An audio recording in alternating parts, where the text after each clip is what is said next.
இப்பொழுது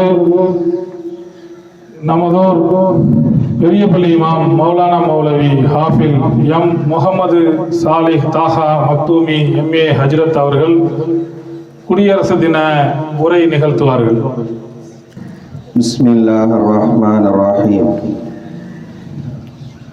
قل اللهم مالك الملك تؤتي الملك من تشاء وتنزع الملك ممن تشاء وتعز من تشاء وتذل من تشاء بيدك الخير إنك على كل شيء قدير. இன்றைய குடியரசு தின நிகழ்ச்சியில் நாம் எல்லோரையும் சங்கமிக்க செய்த அல்லாஹ்விற்கே எல்லா புகழும் உண்டாவதாக. அன்பான பெருமக்களே, ஆங்கிலேயர்களிடமிருந்து நீண்ட காலமாக போராடி சுதந்திரம் கிடைத்ததற்கு பின்னர் பன்முகத்தன்மை கொண்ட இந்த இந்திய தேசத்திற்கு சமத்துவம், நீதி, மக்களின் உரிமைகள் இவைகளை பாதுகாக்கப்பட வேண்டிய ஒரு சூழல் ஏற்படுகிறது.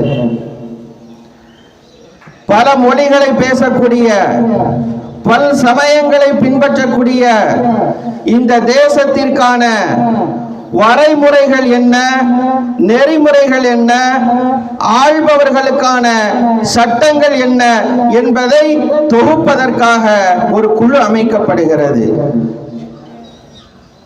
சாதாரணமாக இந்த அரசியல் சாசன சட்டம் என்பது ஏதோ ஒரு 3 மணி நேரம் 4 மணி நேரம் பேசி முடித்து எழுதப்பட்டது அல்ல. வரலாற்றிலே இப்படியும் தெரியப்படுத்தப்பட்டிருக்கிறது. நம்முடைய உலகத்தில் இருக்கக்கூடிய எல்லா அரசியலமைப்பு சட்டங்களிலும் மிக நீண்ட அரசியலமைப்பு சட்டங்களை கொண்டது இந்த இந்திய தேசத்தினுடைய அரசியலமைப்பு சட்டம் என்று சொல்லப்பட்டிருக்கிறது.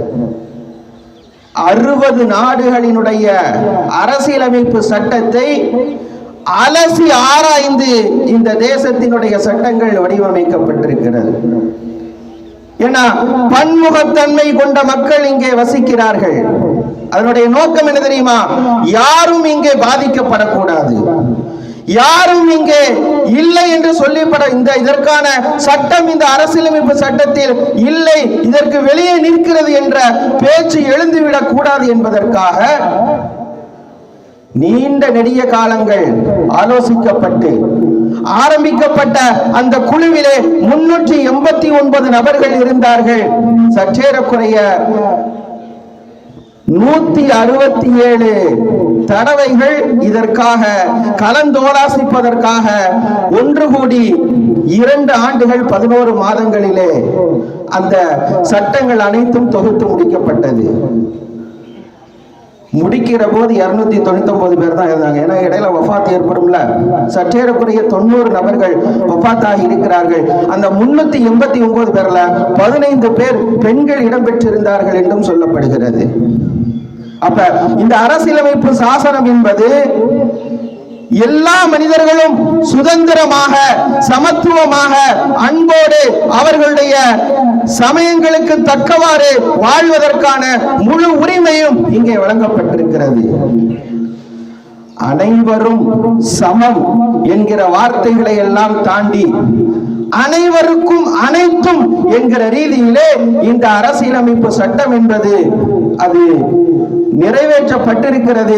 எனவேதான் இன்றைக்கு ஷரியத் சட்டங்களை எப்படி நாம் மதிக்கிறோமோ அதே போன்று அரசியலமைப்பு சாசனத்தையும் நாம் மதித்து அதற்கான வழிமுறைகளை நாம் கடைபிடித்துக் கொண்டிருக்கிறோம்.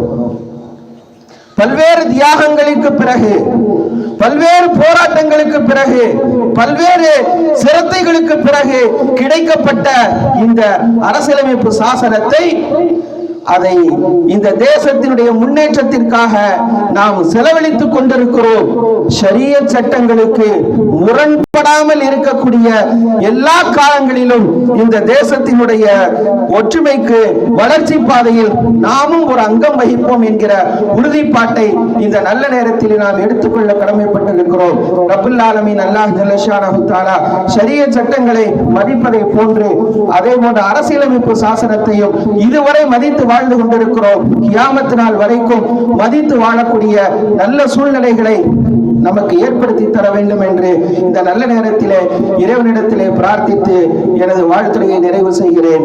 ஆமீன். வாஹிர் தஅவானா அனில் ஹம்துலில்லாஹி ரப்பில் ஆலமீன்.